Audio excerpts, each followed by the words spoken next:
G'day YouTube. I'm just doing this video for people like me that don't really know what they're doing, and their radiator in their 1HZ Toyota Landcruiser 75 series has gone pop. I don't really know how to video, and I also don't really know how to change the radiator, so sorry for the shit video. And if I've made any mistakes or anything like that, you know, I'm not a mechanic at all. I'm sure if you're watching this and you're a mechanic, you're gonna roast me. Please be nice. But also roast away, because other people might go down in the comments and see any mistakes I've made, and you know, you're helping me help them as well. So, you know, roast away. If this video is informative to you at all, you know, please say so as well. I appreciate that. I like helping people. So anyway, what happened was I bought this truck, good old girl, off an old fellow about 10,000 k's ago. You know, it's got 360 thou on the motor. She's a pretty straight old girl, you know. I absolutely love it. So when I got it, you know, I thought, I'll go through it all, do all the servicing and that. So what I did is I noticed the radiator water was, you know, shit. It was like river water, mud. So I was like, all right, sweet. I'll drop the bottom hose and flush it out. So I flushed it out and put new coolant in it. And then I noticed not long after that I had some coolant here after, you know, long sort of trips. And my bottle here, radiator overflow bottle, whatever it is, was missing coolant in it. Because when this radiator gets low, it'll suck water out of here to replace it. So what would have happened was the river water that was in it, it probably, you know, had a bad radiator for many years.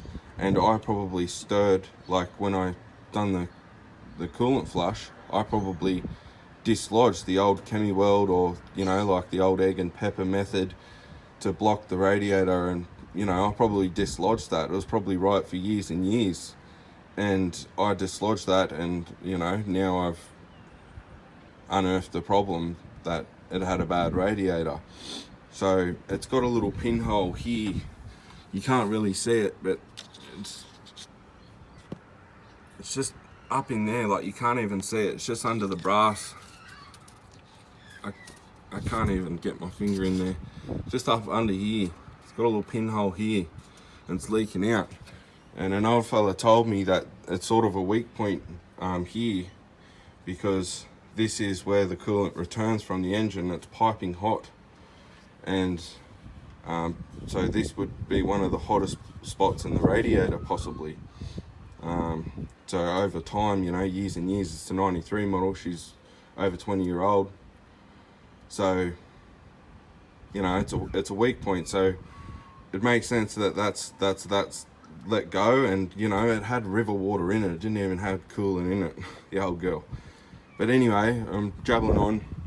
So what I've done is I had to start it up and warm it up to turn it around. So I'm just letting the coolant cool down, but I thought I'd just start loosening up some bolts. So you got to take your grill off. You know, it's 4 bolts, 2 bolts there, 2 bolts there. There's the grill there. You got to take your grill off. Just stick your screws up here, whatever. And then to take the radiator out, you're going to have to take off the. I mean, you might not, you might, whatever.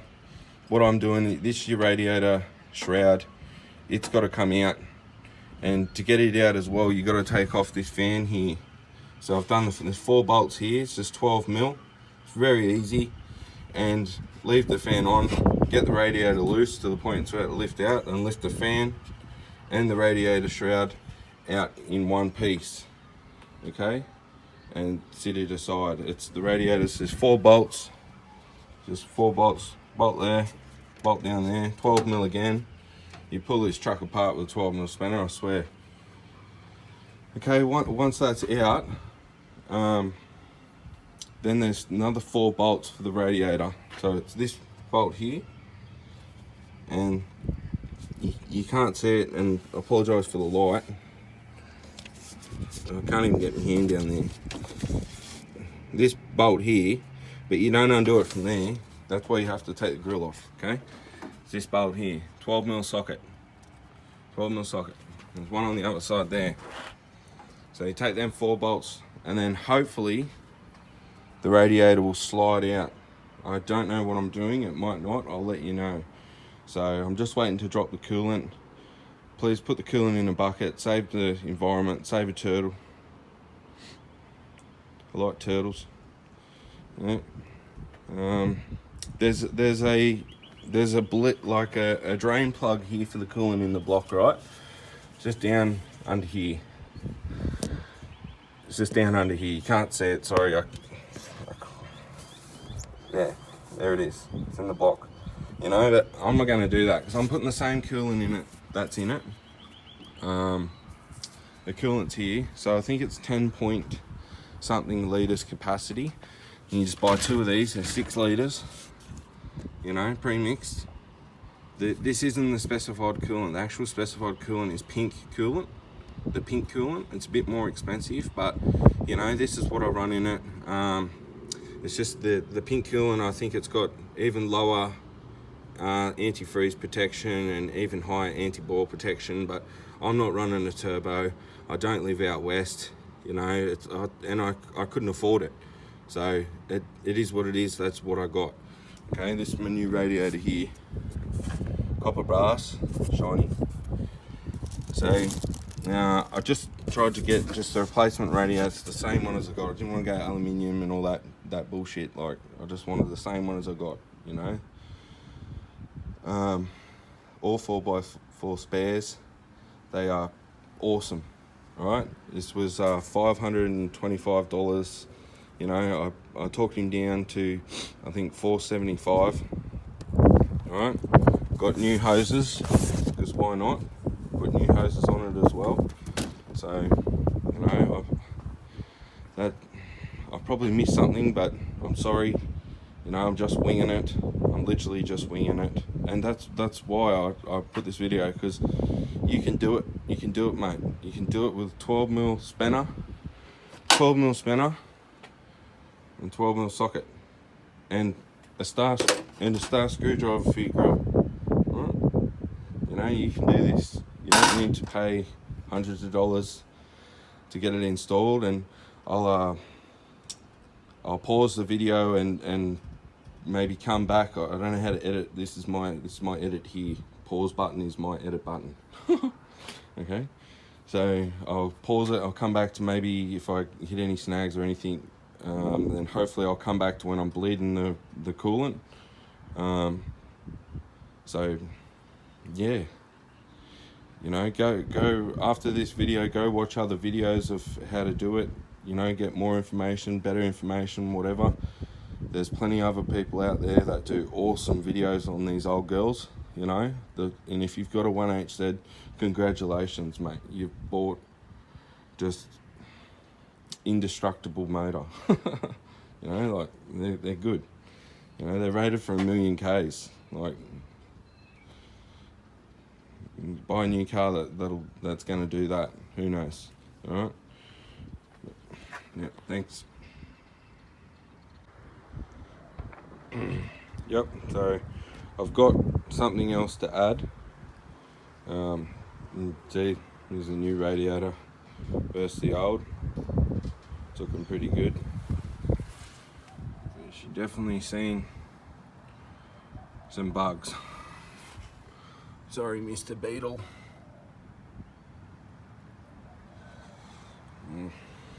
Alright, so what I got to add is it wasn't just the 4 bolts to pull it out.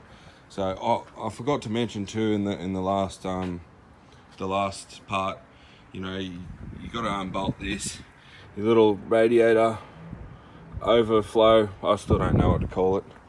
And obviously your hoses, but you know, that's an easy one, but you know, you never know.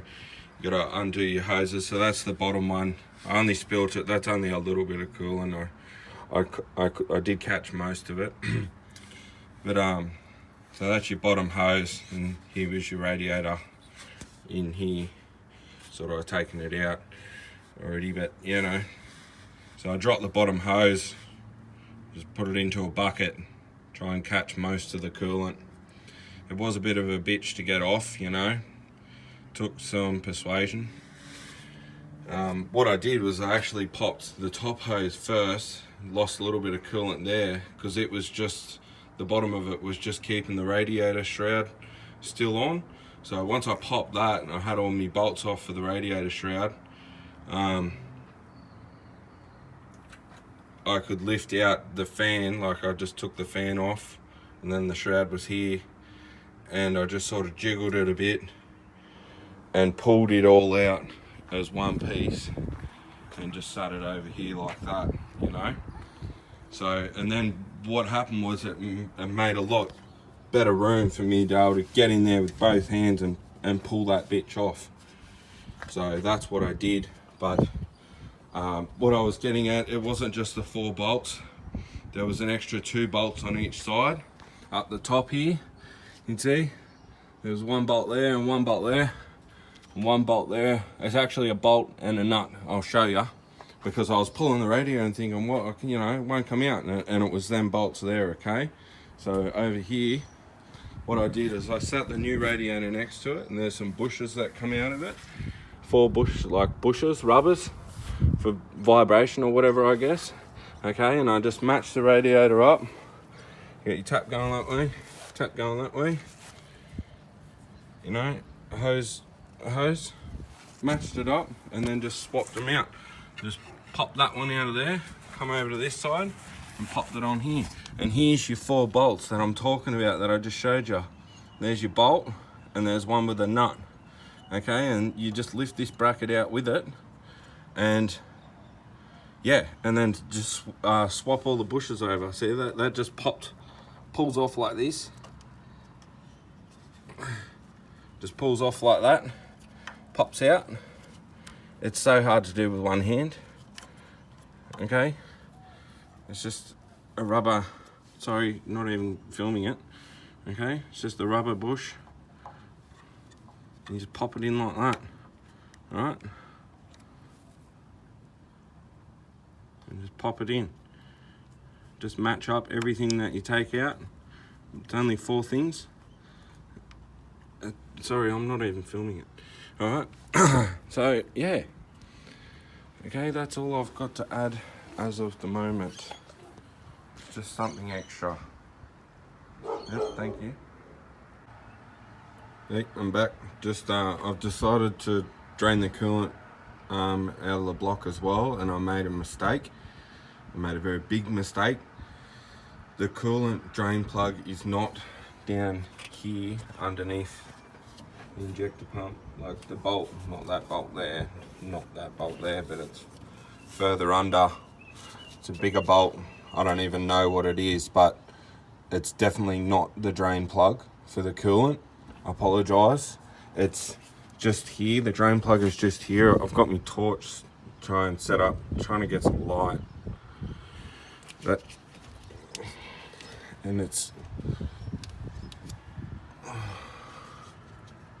just under. See, that's the I forget what it is. Oil coolant cover. No. Oil. Fuck. I don't know. Right. But just have a look at the image, and on the image you'll see there's a circle thing here. There's just like a circle thing there. That circle thing, and it's just below that. You know, apologies, like I said, I don't know what I'm doing, I'm just winging it. But it's that little bugger there, according to the forums. It's so hard to even see. I've literally got my finger tapping on it. Alright. So, my mistake. I hope it didn't cause you any grief or anything. I thought about just redoing the whole video, because that's a big mistake. Saying that the coolant drain plug was under here. I mean, it looks like it would be, but it's definitely not. That's the bolt there that I was saying was the coolant drain plug, and it's not. I don't know what that is.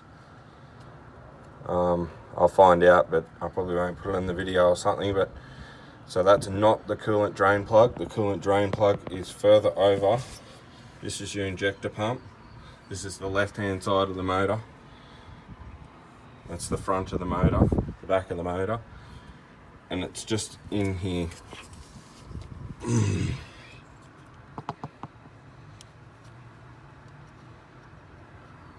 Just a little nut. Might be 10 mil, 12 mil, I don't know. So yeah, my mistake, sorry. Yep, it's definitely the coolant drain plug. Sorry about shaky camera. See, it's definitely the coolant drain plug. Sweet. And here it is here. It was a 10 mil. Okay.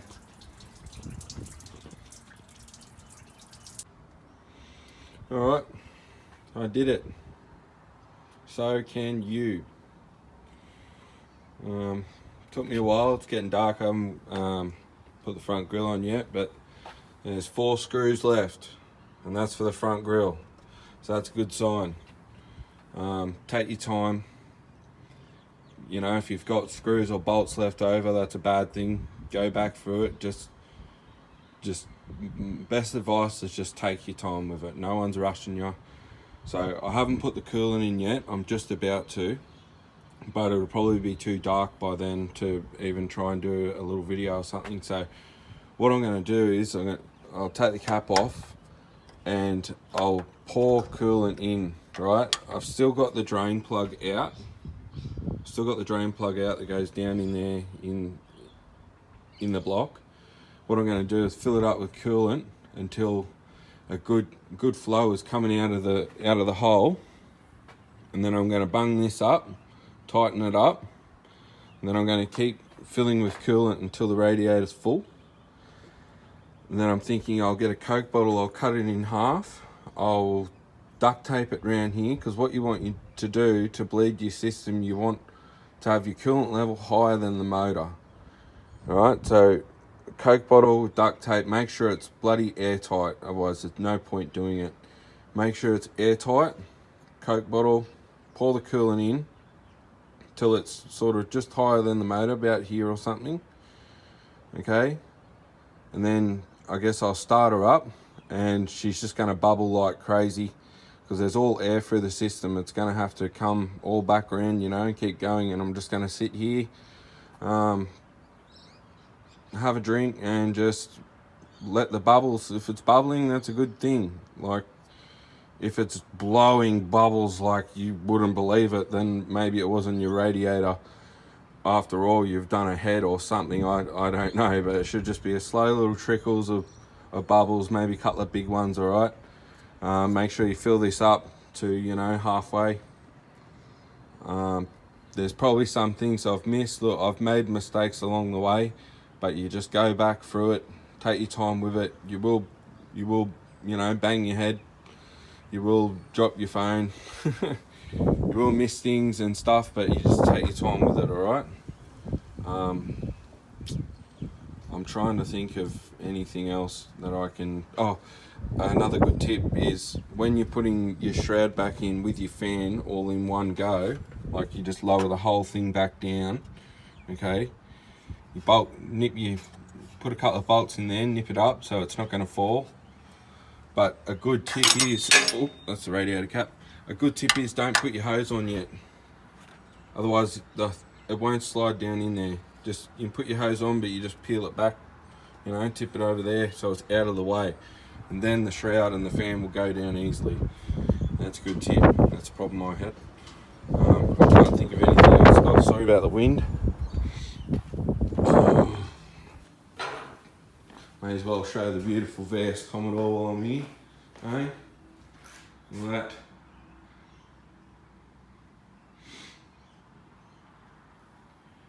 Yep, 14 PSI, supercharged, 5-speed manual. Anyway, I was just coming in to get out of the wind, but have fun with it. Thanks for watching the video. It's my first ever car video. I'll try and do more actually of me servicing the Cruiser and just things I come up with or whatever. But just a bit of WD for your hose clamps. Good stuff. Yeah. So thank you very much. Alright.